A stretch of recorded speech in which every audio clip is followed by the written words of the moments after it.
Un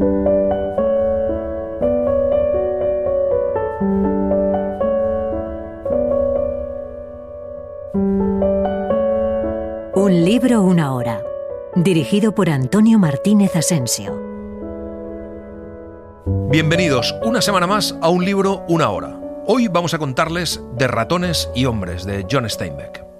John Steinbeck nació en 1902 y murió en 1968. Su vida podría ser el argumento de una novela. Desde joven mostró una gran rebeldía y una oposición total al modo de vida tradicional. Escogió recolectar fruta y trabajar en las plantaciones de azúcar o simplemente vagabundear por el país, dejando la universidad de lado. En Nueva York trabajó como obrero de la construcción, a la vez que escribía pequeños artículos en periódicos. En 1935 publicó su primera novela de gran éxito, Tortilla Flat.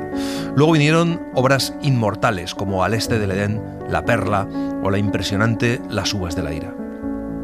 Ganó el Premio Nobel de Literatura en 1962. John Steinbeck dijo, cuando lo recibió, el escritor está obligado a celebrar la probada capacidad del ser humano para la grandeza de espíritu y la grandeza del corazón, para la dignidad en la derrota, para el coraje, para la compasión y para el amor. Dijo de Ratones y hombres que se inspiró en parte en sus propias experiencias junto a los trabajadores migrantes durante la década de 1910. Se publicó en 1937 y es una de las obras más importantes de la literatura norteamericana. Es una novela durísima, emocionante, en la que la tensión se siente desde la primera escena y con un final estremecedor. Vamos allá. Unas millas al sur de Soledad, el río Salinas se ahonda junto al margen de la ladera y fluye profundo y verde. Es tibia el agua porque se ha deslizado chispeante sobre la arena amarilla y al calor del sol, antes de llegar a la angosta laguna.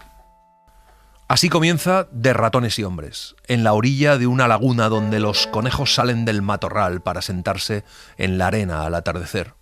Hay un sendero a través de los sauces y frente al bajo tronco horizontal de un sicomoro gigante se alza un montón de cenizas, restos de muchos fuegos.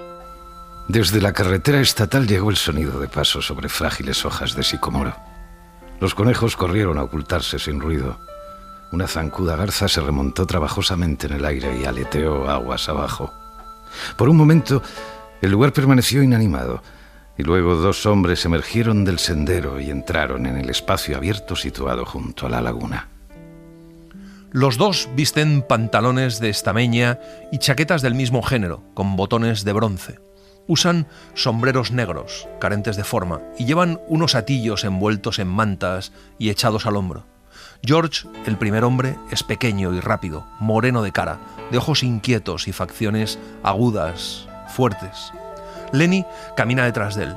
Es su opuesto, un hombre enorme, de cara sin forma, grandes ojos pálidos y amplios hombros curvados, que camina pesadamente, arrastrando un poco los pies, como un oso arrastra las patas.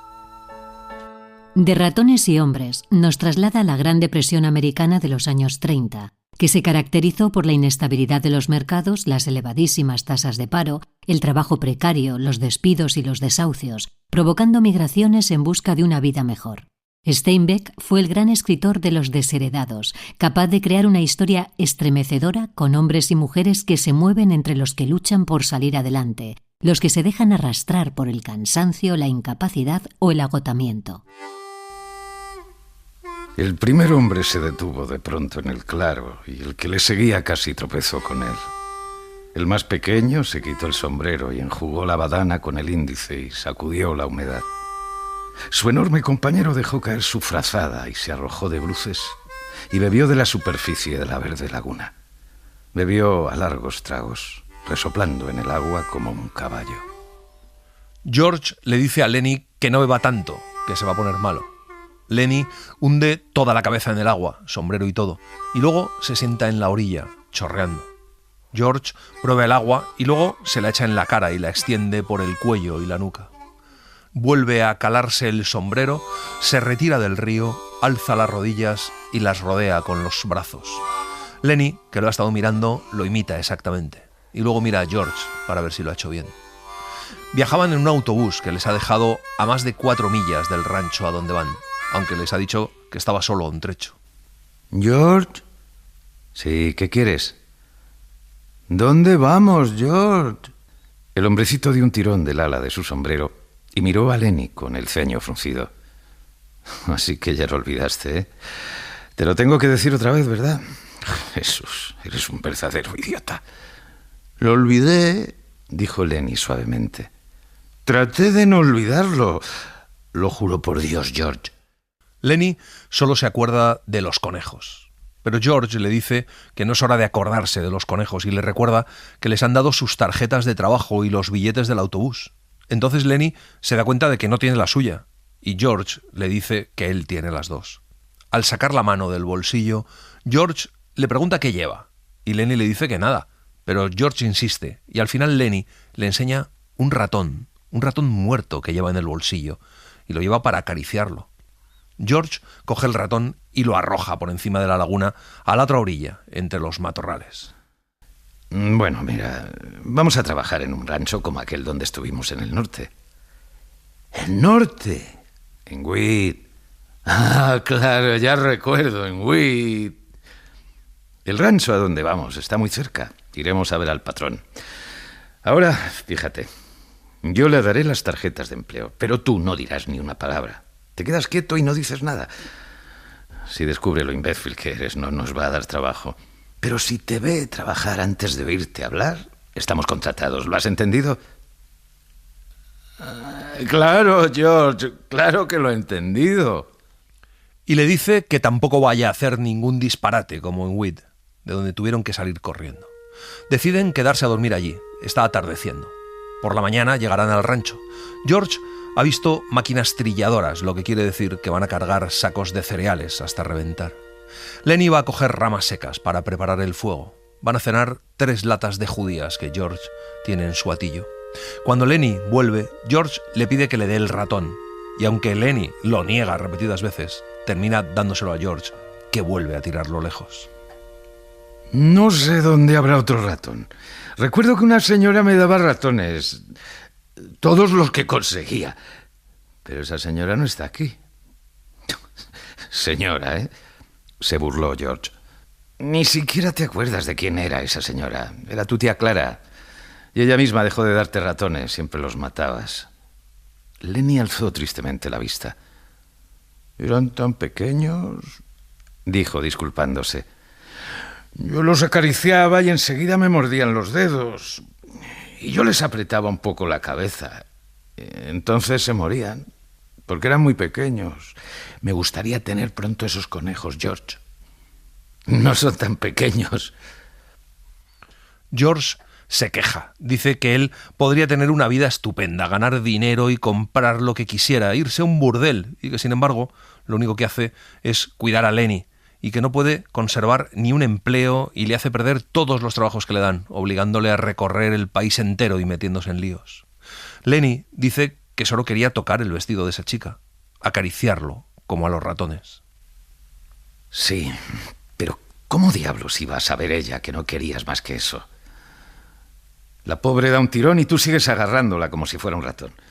Grita y nos tenemos que esconder en una zanja todo el día mientras nos buscan. Y tenemos que escaparnos en la oscuridad y salir de allí escondidos. Y siempre es igual, siempre. Desearía poder meterte en una jaula con 1.000.000 de ratones para que te divirtieras. Pero la ira le abandona en cuanto ve la angustiada cara de Lenny. Le dice que en cuanto tenga una oportunidad le regalará un perrito y así podrá acariciarlo con más fuerza y tal vez no lo mate. Entonces Lenny le pide que le cuente una vez más por qué ellos no son como los demás. Y George le cuenta que ellos se tienen el uno al otro para cuidarse. Y Lenny le pide que le cuente lo que van a hacer ellos. Y George le cuenta que algún día van a reunir dinero y van a tener una casita y un par de acres de tierra y una vaca y unos cerdos. Y Lenny grita que vivirán como príncipes, y George continúa contándole que tendrán conejos. Vamos, George, cuenta lo que vamos a tener en la huerta y habla de los conejos en las jaulas, y de la lluvia en el invierno y la estufa. Y háblame de la crema de la leche, tan espesa que apenas la podremos cortar. Cuéntamelo todo, George. ¿Por qué no lo dices tú? ¿Lo sabes todo? No, dilo tú. No es lo mismo si hablo yo. Vamos, George. ¿Cómo me vas a dejar que cuide de los conejos? Bueno, vamos a tener una buena huerta y una conejera y gallinas. Y cuando lleguen las lluvias en el invierno, no diremos más que al diablo con el trabajo. Y haremos un buen fuego en la estufa y nos sentaremos y oiremos la lluvia cayendo sobre el techo. George le pide a Lenny que mire bien dónde están y le dice que si llega a verse en apuros alguna vez, como siempre le ocurre, que vaya a ese lugar y se esconda en el matorral hasta que él llegue. Hacen sus camas en la arena. Desde la colina, al otro lado del río, aúlla un coyote y un perro responde desde lejos. La novela trata también de un sueño. La vida de George y Lenny se reduce a sobrevivir día a día para conseguir su propia tierra que ambos cuidarían. En la mente de Lenny, el sueño seguramente se convertirá en la realidad. Para George, hablar del sueño es una forma de consolar a Lenny y pasar el tiempo en un ambiente hostil.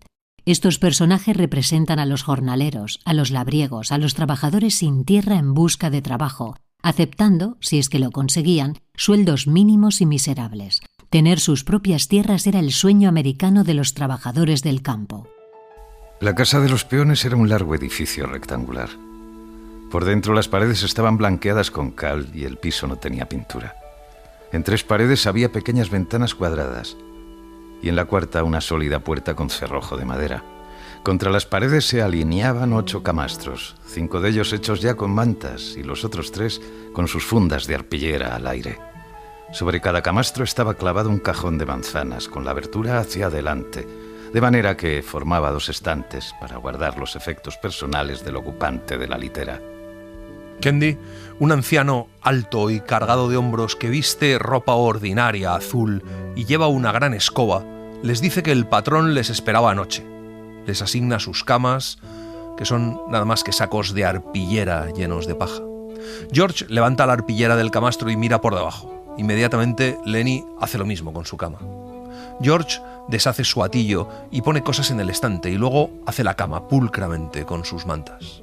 Kendi les cuenta que el patrón le armó anoche una buena al peón del establo, que es negro, un buen tipo que lee mucho y tiene libros en su habitación, y les cuenta que el patrón se enoja mucho a veces, pero que no es malo, y que una vez, de hecho, para Navidad les regaló a todos una barrica de whisky, y que esa noche se divirtieron y hasta dejaron que el negro entrara allí.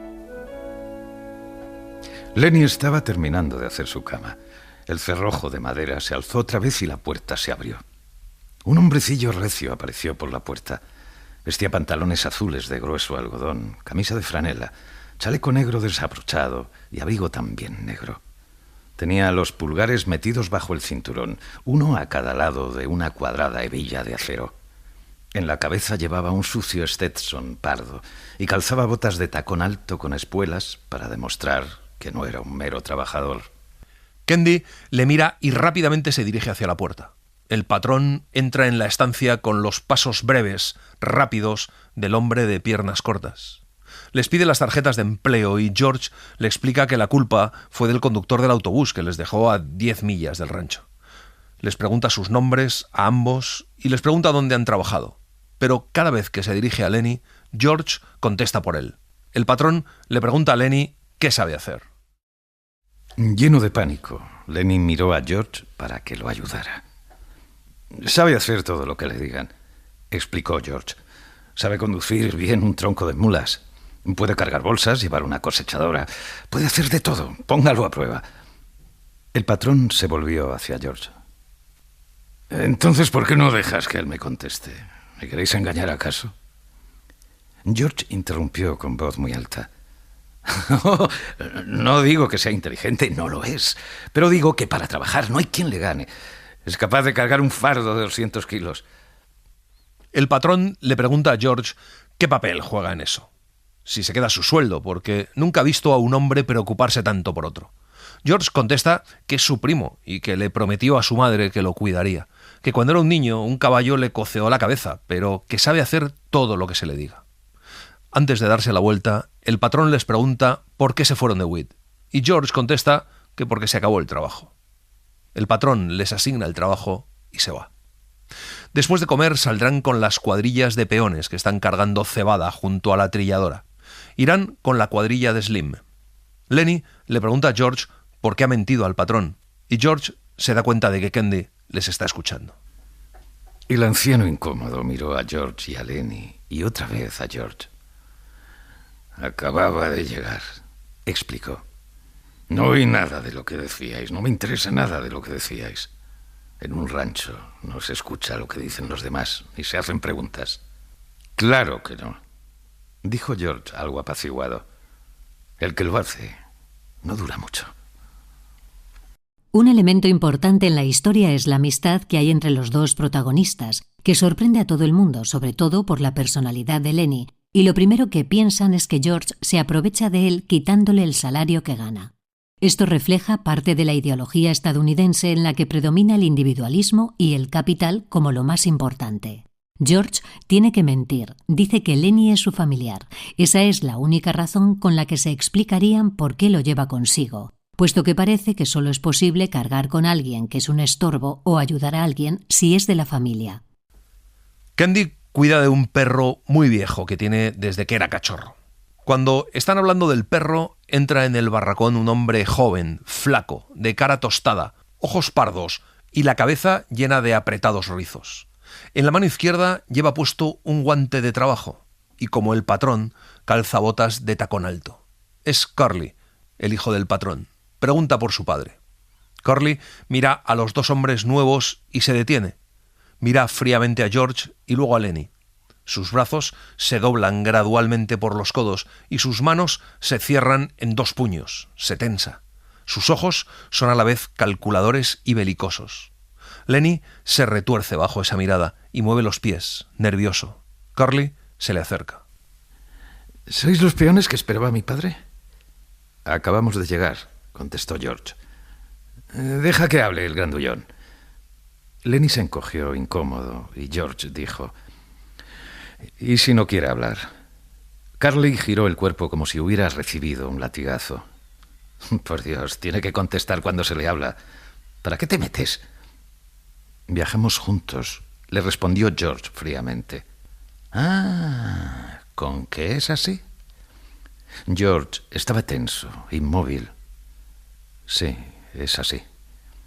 Lenny miraba desconsolado a George, esperando instrucciones. Al final, Lenny dice que acaban de llegar, y eso parece tranquilizar a Curly un poco. Le dice a Lenny que la próxima vez conteste cuando le hable, y se va. El anciano les cuenta que Curly es bastante peleón, que ha boxeado bastante, que es peso ligero, de hecho, y bastante pendenciero, y les dice que, como muchos otros hombres pequeños, odia a los grandullones. No hace más que buscar las cosquillas a los grandullones, como si se enojara con ellos porque él no es grande. Entonces George dice que haría bien en no meterse con Lenny, porque Lenny no es un boxeador, pero es fuerte y rápido, y no conoce leyes. Candy les cuenta que Curly últimamente se ha puesto peor porque se ha casado hace un par de semanas y su mujer es muy bonita, pero anda buscando siempre la ocasión. Les cuenta que él la ha visto buscar a Slim, el mulero, y que la ha visto buscar a Carlson. Dice que Curly lleva la mano del guante untada de vaselina. Luego se va con su viejo perro. Lenny está en su camastro, preocupado por Curly. Le dice a George que no quiere líos y George le dice que si vuelve Curly, le evite, que se vaya al lugar más alejado posible de él. Los dos hombres alzaron la vista porque se había cortado el rectángulo de sol en la puerta. Estaba allí, de pie, una mujer, mirando hacia adentro, de labios llenos, pintados, y ojos muy separados, intensamente maquillados. Llevaba las uñas pintadas de rojo. El cabello le colgaba en rizos largos, como salchichas. Llevaba un vestido de diario de algodón y chineras rojas en cuyo empeine lucían ramilletes de rojas plumas de avestruz. «Estoy buscando a Curly», dijo. Su voz tenía una cualidad nasal, quebradiza. Pone las manos detrás de la espalda y se apoya contra el marco de la puerta, de modo que las formas de su cuerpo se insinúan a través de la ropa. Los ojos de Lenny recorren el cuerpo de la mujer. Detrás de ella se oyen unos pasos. La mujer vuelve la cabeza y saluda a Slim, que le dice que ha visto a Curly entrar en su casa. La mujer parece asustarse de pronto y se marcha. Lenny sigue mirando la puerta donde ha estado la mujer y dice que es muy bonita. George entonces le coge por una oreja y lo sacude, diciéndole que ni siquiera mire a esa perra, que haga lo que haga o diga lo que diga, que es peligro puro. Lenny exclama de pronto que no le gusta ese lugar, que no es un buen sitio y que quiere irse, pero George le tranquiliza diciendo que tienen que aguantar hasta que consigan dinero. En ese momento, un hombre alto aparece en el umbral. Era un mulero, el primero del rancho, capaz de conducir 10, 16, incluso 20 mulas con una sola rienda hasta el canal de agua. Era capaz de matar una mosca posada en el anca de la mula de varas sin tocarle la piel.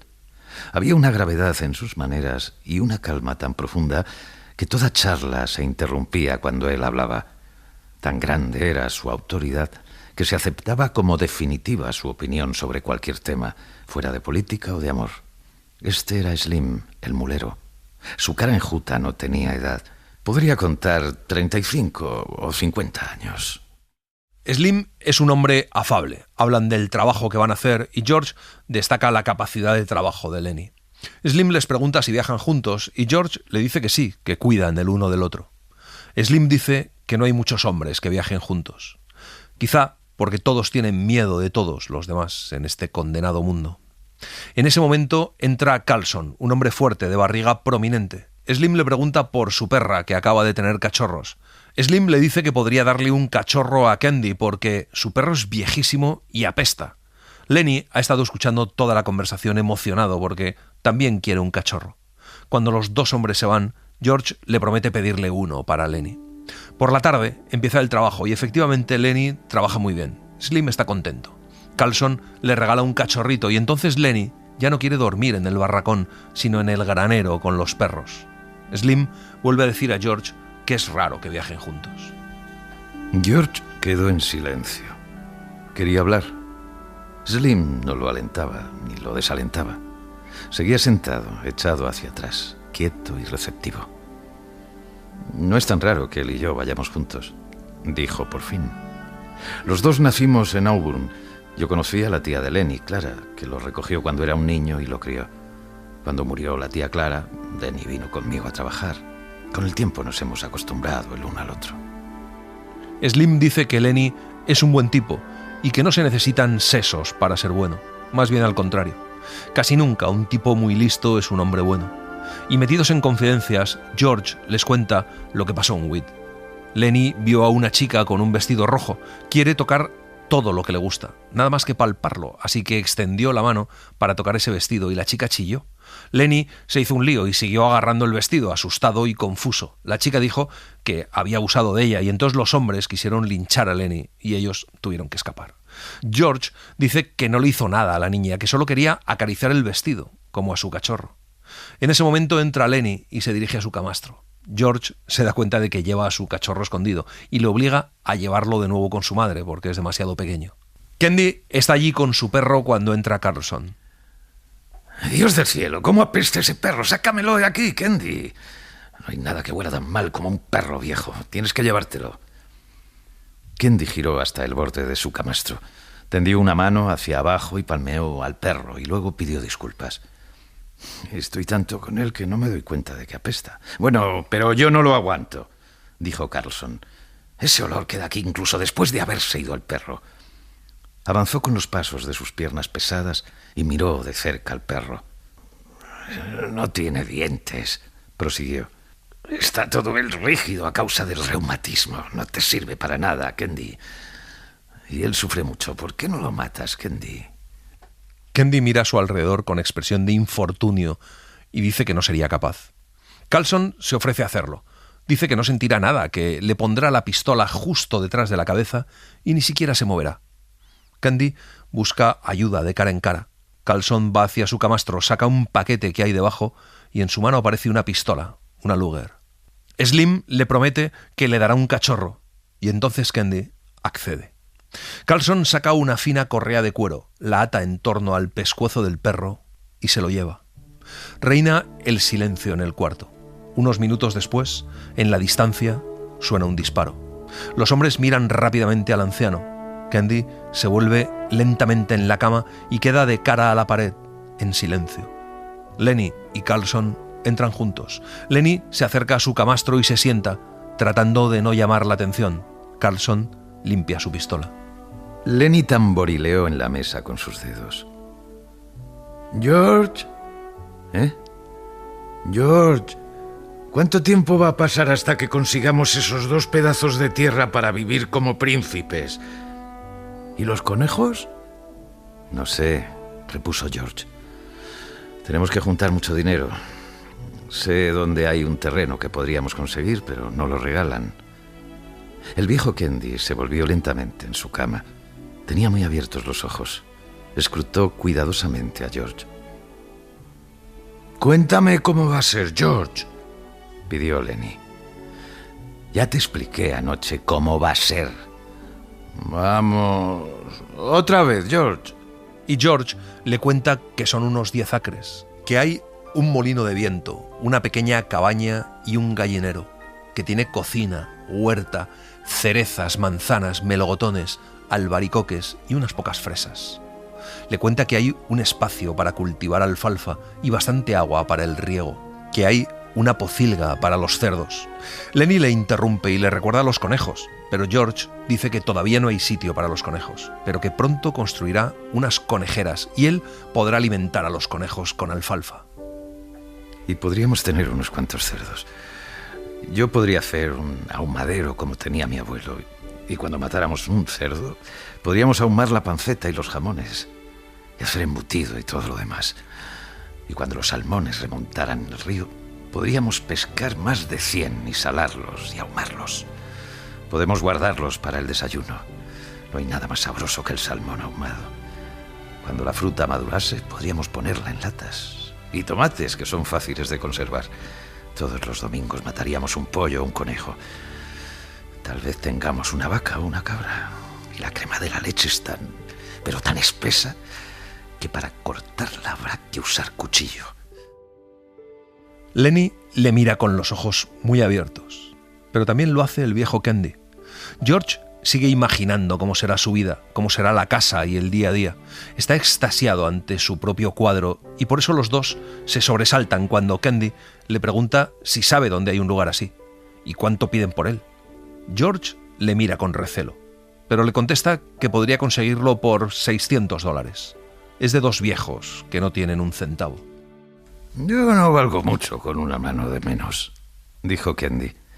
«Perdí la mano aquí mismo, en este rancho. Por eso me dan este trabajo de barrer. Y me dieron $250 por haber perdido la mano. Y tengo otros 50 ahorrados en el banco. Son 300. Y tengo que cobrar otros 50 a fin de mes. Escúchame». Se inclinó ansiosamente hacia George. «Supón que yo fuera con vosotros. Aportaría $350. No sirvo de mucho, pero podría cocinar y cuidar las gallinas y encargarme de la huerta. ¿Qué te parece?» George hace cálculos. A final de mes, entre George y Lenny tendrán $100. Con eso y lo de Kennedy podrían pagar la mayor parte. Kennedy y Lenny podrían ir allí y empezar a trabajar, y George podría conseguir un empleo para pagar el resto. Se quedan en silencio. Puede estar convirtiéndose en realidad aquello en lo que nunca han creído realmente. Los 3 están emocionados. Unas voces se acercan a la puerta. George dice que no se lo cuente a nadie, y entonces Kennedy le dice que tendría que haber sido él quien matara a su perro, que no debería haber dejado a nadie hacerlo por él. El ataque directo al capitalismo resulta evidente en una obra que no pierde la oportunidad de dejar claro que la forma de vida americana consiste en chocarte constantemente con el muro de tu estatus social. Sin embargo, De ratones y hombres también podría narrar la historia de amor entre 2 hombres. Efectivamente, son muchos los elementos que apuntan a que George y Lenny comparten unos sentimientos más allá de la amistad. Y es que todo lo que sueñan es para una vida en común. Cualquier irrupción de personajes femeninos es rápidamente rechazada por los protagonistas. Nada sabemos del camino que han recorrido antes. Lo único claro es que quieren terminarlo juntos. Se abre la puerta. Slim entra, seguido por Carly. Slim tiene las manos negras de brea y el ceño fruncido. Está harto de que le pregunte por su mujer. Carly se está disculpando cuando Carlson le dice que no la deje salir de casa. Carly giró velozmente sobre sus talones para mirar a Carson. Tú no te metas en esto, a menos que quieras ir fuera. Carson rió. Usted es un condenado cobarde, repuso. Quiso asustar a Slim y no lo consiguió. Slim fue quien lo asustó a usted. Es más cobarde que un sapo. Me tienes en cuidado, que sea el mejor peso ligero del país. Métase conmigo y le arrancaré la cabeza a puntapiés. Kendi se sumó al ataque con alegría. Un guante lleno de vaselina, exclamó como asqueado. Carly lo miró con rabia, pero sus ojos pasaron sobre él y se fijaron en Lenny. Y Lenny sonreía todavía del deleite, imaginando los detalles de su próximo hogar. Carly se acerca a Lenny y le pregunta de qué diablos se ríe. Lenny lo mira tontamente y entonces estalla la ira de Carly y empieza a insultarle y amenazarle. Lenny mira a George con desesperación e intenta retroceder. Carly empieza a golpear a Lenny. Lenny da un grito de terror, le brota sangre de la nariz. Llama a George a gritos, retrocede hasta quedar contra la pared y Carly sigue golpeándole el rostro. Lenny está demasiado aterrorizado para intentar defenderse. George le grita a Lenny que no deje que le pegue. Lenny se cubre la cara con sus enormes manos y chilla aterrorizado. George grita que le golpee y entonces Lenny se quita las manos de la cara y busca a George con la mirada. Agarra el puño de Carly, que al instante salta como un pez prendido de un anzuelo, perdido su puño en la gran mano de Lenny. Pero Lenny miraba horrorizado al vencido hombrecito a quien tenía en su poder. Le corría la sangre por la cara. Tenía un ojo herido y cerrado por la hinchazón. George le pegó una y otra vez en la cara con la palma de la mano abierta, pero Lenny seguía apretando el puño prisionero. Carly estaba pálido y encogido ahora, y su forcejeo se había debilitado. Estaba llorando, perdido su puño en la manaza de Lenny. George gritaba y gritaba. ¡Suéltale la mano, Lenny, suelta! Slim, ven a ayudarme mientras todavía le quede algo de mano a ese. De pronto Lenny aflojó la presión de su garra. Se quedó encogido, acobardado, junto a la pared. Carly se sienta en el suelo, mirando con extrañeza su mano aplastada. Tiene todos los huesos de la mano hechos pedazos. Slim se lo va a llevar al médico, pero antes le dice a Carly que él se ha aplastado la mano en una máquina, que como haga el menor comentario o intente echar a ese hombre, contarán lo que pasó y todos se reirán de él. Carly dice que no lo contará, y entonces se lo llevan. Lenny sigue agazapado junto a la pared. George le dice que él no tiene la culpa y le pide que vaya al lavadero y se limpie la cara. Lenny va a limpiarse, pero ve luz en el cuarto de los arneses, donde duerme Crooks, el peón negro. Es sábado por la noche. Crooks está sentado en su camastro. Silenciosamente apareció Lenny por la puerta abierta y se detuvo allí mirando hacia adentro, bloqueando casi el hueco de la puerta con sus grandes hombros. En un primer momento, Crooks no le vio, pero al levantar la vista se quedó tieso y en su rostro apareció una expresión de enojo. Su mano, oculta bajo la camisa, apareció otra vez. Lenny sonrió con expresión desventurada en un intento de demostrar amistad. Crooks defiende que ese cuarto es suyo y que no puede entrar, pero Lenny se sienta allí con él y charlan. A la charla poco después se suma Kendi y terminan contándole sus planes. Crooks les dice que ha visto más de 100 hombres venir por los caminos a trabajar en los ranchos con sus atillos de ropa al hombro y esa misma idea en la cabeza, y que ninguno lo ha conseguido. Pero ellos le cuentan cómo lo van a hacer y que tienen casi el dinero para comprarlo. Entonces Crooks les dice que si quisieran a alguien que trabajara sin sueldo solo por casa y comida, él podría ir a echarles una mano. Pero en ese momento aparece la mujer de Carly preguntando por él. Tiene la cara muy arreglada, los labios levemente abiertos, respira hondamente, como si hubiese ido corriendo. Kendi le dice que Carly no está por allí. Ella permanece quieta en la puerta, sonriendo un poco, frotándose las uñas de una mano con el pulgar y el índice de la otra. Les dice que sabe muy bien qué ha pasado. Es raro, dijo. Si encuentro a un hombre cualquiera y está solo, me llevo muy bien con él. Pero en cuanto 2 de vosotros estáis juntos, ya no queréis ni hablar. Os enfadáis y se acabó. Dejó caer los brazos y apoyó las manos en las caderas. Todos os tenéis miedo. Eso es lo que pasa. Todos tenéis miedo de que los demás os hagan algo. Al cabo de una pausa intervino Crooks. Tal vez debería irse a su casa enseguida. No queremos líos. Bueno, yo no hago nada. ¿Acaso creéis que no me gusta hablar con alguien de vez en cuando? ¿Creéis que me gusta estar siempre metida en esa casa? Les pregunta qué le ha pasado a Carly en la mano. Hay un silencio incómodo. Le dicen que metió la mano en una máquina. La mujer suelta una carcajada y vuelve a preguntar quién le rompió la mano. Y como nadie le contesta, les dice que lo tapen si quieren, que no le importa, que ella podría estar trabajando en el teatro o en el cine en vez de estar un sábado por la noche hablando con un negro, un imbécil y un viejo piojoso. El viejo Candy se incorpora de pronto y le grita que ella no hace falta allí, que se vaya, y que ellos tienen su propio rancho, su propia casa, y gallinas, y frutales, y un campo 100 veces más bonito que este, y que hubo un tiempo en que les asustó que les echaran, pero ahora no. La mujer de Carly se ríe y les dice que si tuvieran una moneda ya habrían ido a comprar alcohol. Le pregunta a Lenny cómo se ha hecho las heridas de la cara, y entonces Crooks le dice que no tiene derecho a entrar en su dormitorio. Ella se volvió hacia el peor negro, llena de desprecio. «Escucha, negro», dijo. «¿Sabes lo que soy capaz de hacer si vuelves a abrir la boca?» Crooks la miró con expresión desamparada. Luego se sentó en su camastro y se replegó dentro de sí mismo. La mujer se le acercó. «¿Sabes lo que podría hacer yo?» Crooks pareció empequeñecerse y se apretó contra la pared. «Sí, señora». «Bueno, guarda las distancias entonces, negro. Sería tan fácil, tan condenadamente fácil hacerte colgar de un árbol que ya no sería ni divertido». Y luego se vuelve hacia Lenny y le dice que se alegra de que haya golpeado un poco a Carly, que se lo estaba buscando y que a veces ella misma también querría golpearlo. Y desaparece en el oscuro granero.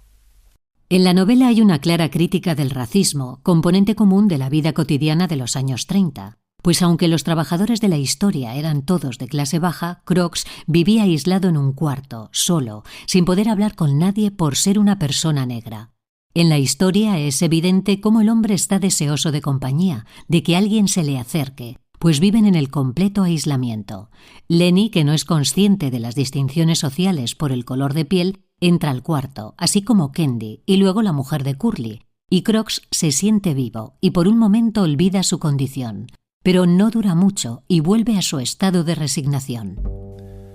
El domingo por la tarde, Lenny está en el granero. Se ha sentado en el heno junto a un cajón. Mira a un perrito muerto que yace frente a él. Lo acaricia desde la cabeza a la cola. Dice que George ya no le dejará cuidar a los conejos. Si lo descubre, muerto. Excava un hueco en la paja, mete en él al cachorro y lo cubre con heno hasta ocultarlo. Le dirá a George que le encontró muerto. Lo desentierra y vuelve a acariciarlo. Luego se enfada y lo arroja lejos. La mujer de Carly apareció dando la vuelta al extremo del último pesebre. Caminaba muy lentamente, de modo que Lenny no la vio. Llevaba su vistoso vestido de algodón y las chinelas con rojas plumas de avestruz. Tenía la cara muy maquillada y sus bucles, como salchichas, estaban dispuestos cuidadosamente. Llegó muy cerca de Lenny antes de que éste alzara la mirada y la viera. Lleno de pánico, Lenny echa heno sobre el cachorro otra vez. Ella le pregunta qué tiene ahí, y Lenny le contesta que George le ha dicho que no hable con ella. La mujer se ríe y se arrodilla en el heno a su lado. Le dice que nunca habla con nadie, que se siente sola, y luego le pregunta qué es lo que ha tapado. Lenny le dice que es un cachorrito, y cuando ella aparta el heno, grita que está muerto. Era tan pequeño, yo estaba jugando con él, nada más, y él hizo como para morderme, y yo hice como que le pegaba, y le pegué, y entonces se murió. No te aflijas, le consoló la mujer. Era un perrito cualquiera. Puedes conseguir otro en cualquier parte. Los hay a montones. No es eso, explicó Lenny lentamente. George no me dejará cuidar los conejos ahora. ¿Por qué? Porque me dijo que si hago más disparates no me va a dejar cuidar los conejos. Ella se le acercó más y le habló con voz consoladora. No te preocupes por hablar conmigo.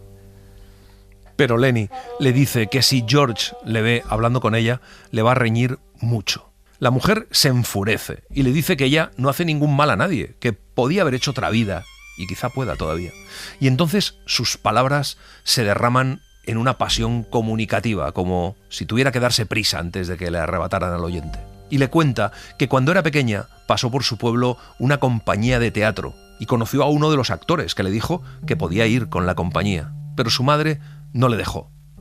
Le dice que si hubiera ido no estaría viviendo como ahora, y que en otra ocasión conoció a un hombre que estaba en el cine, que le dijo que había nacido para artista y que cuando llegara a Hollywood le iba a escribir. Pero le cuenta que su madre le robó las cartas y cuando ella se enteró, se casó con Carly. Y termina confesándole que no le gusta Carly. Pero cuando termina, Lenny no dice nada. Ella le pregunta por qué le gustan tanto los conejos y Lenny contesta que le gusta acariciarlos, que le gusta acariciar cosas bonitas y suaves. Estás loco de remate. Se rió de él la mujer de Carly. Pero no eres malo. Como un niño grande, pero una puede comprender lo que dices. A veces cuando me peino me quedo sentada acariciándome el cabello porque es tan suave. Para mostrar cómo lo hacía, se pasó los dedos sobre lo alto de su cabeza. Hay quienes tienen el pelo muy áspero, comentó complacida. Como Carly. Tiene el pelo como alambre, pero el mío es bonito y sedoso. Claro que me lo cepillo mucho. Por eso es bonito, mira. Pasa la mano por aquí. Tomó la mano de Lenny y se la llevó sobre la cabeza.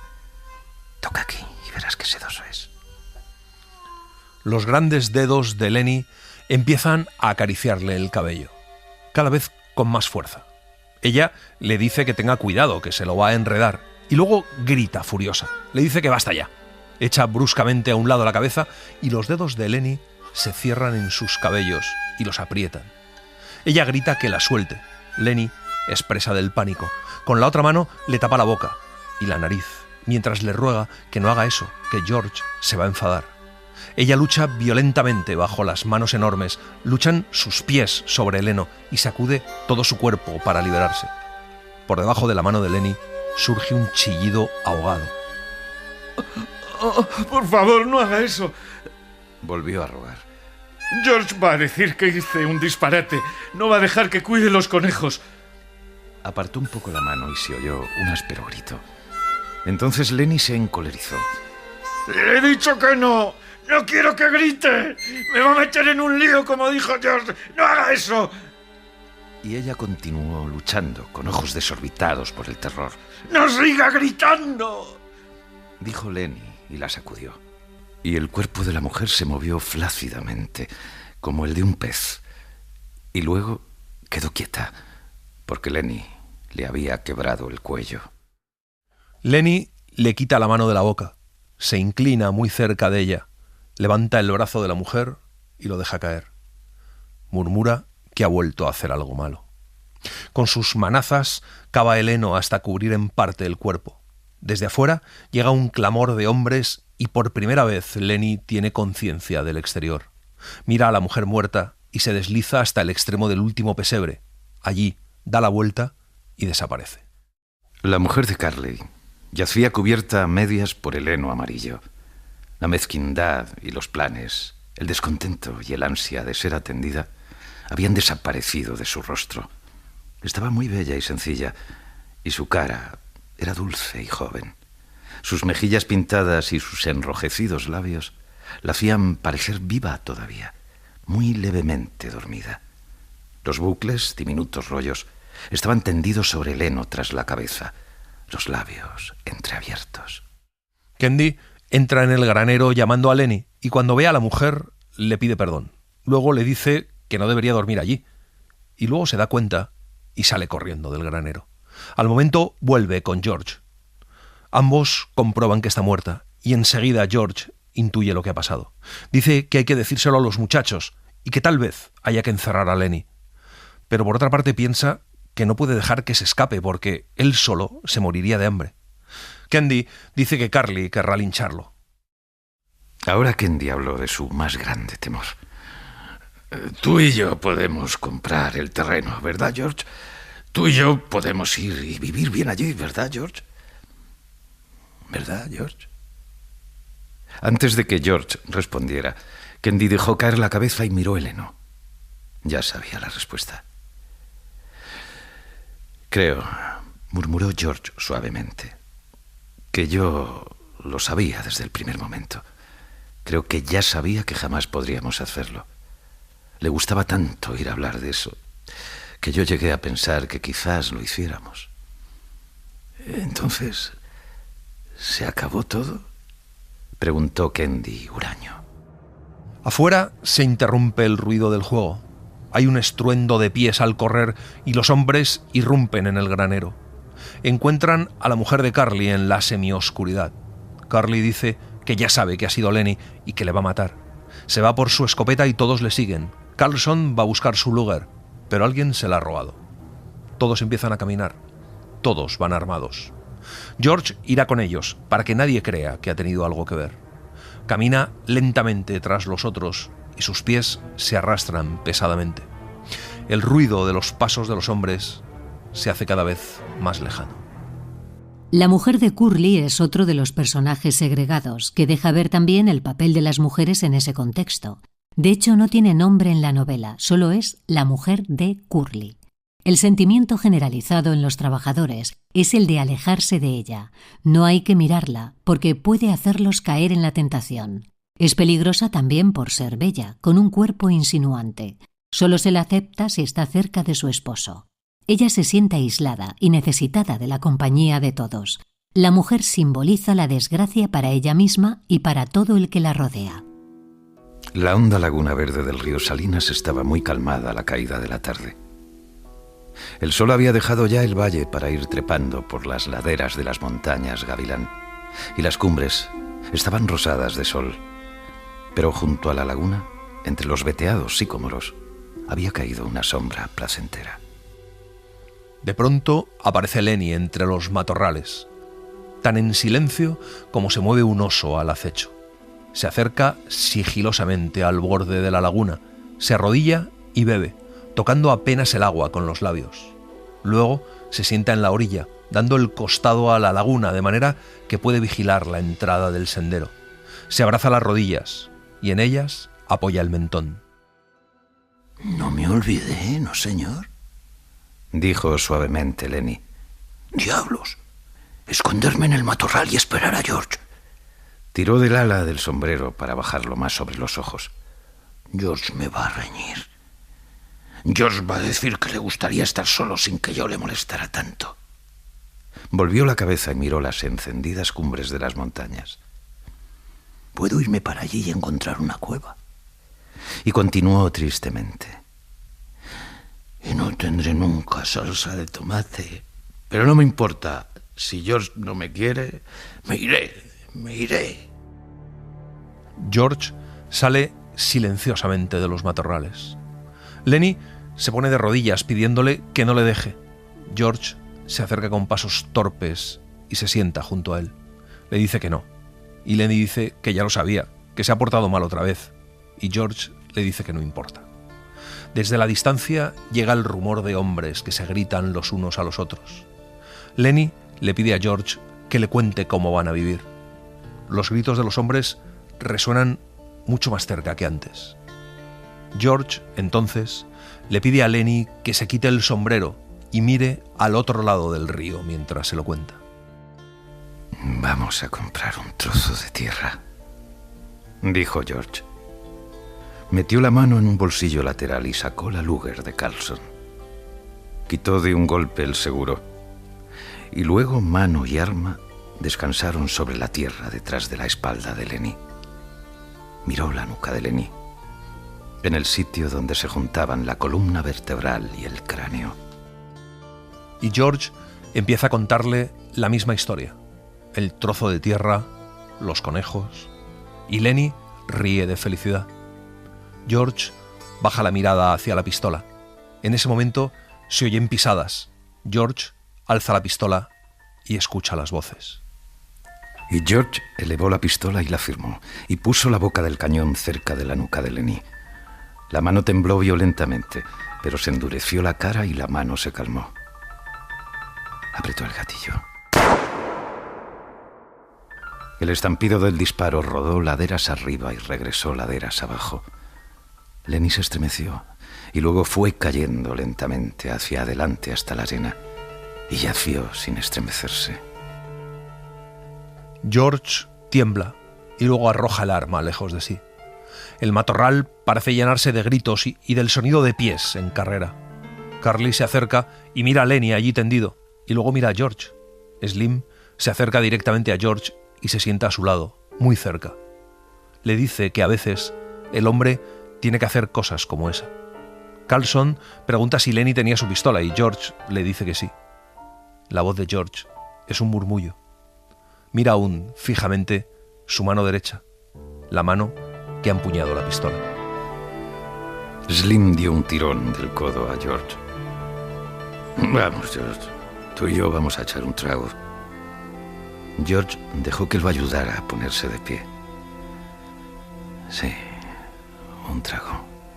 Tenías que hacerlo, George, dijo Slim. Juro que tenías que hacerlo. Ven conmigo. Condujo a George hasta la entrada del sendero y por él hacia la carretera. Carly y Carlson los siguieron con la vista. Y Carlson comentó: ahora, ¿qué diablos les pasa a esos dos?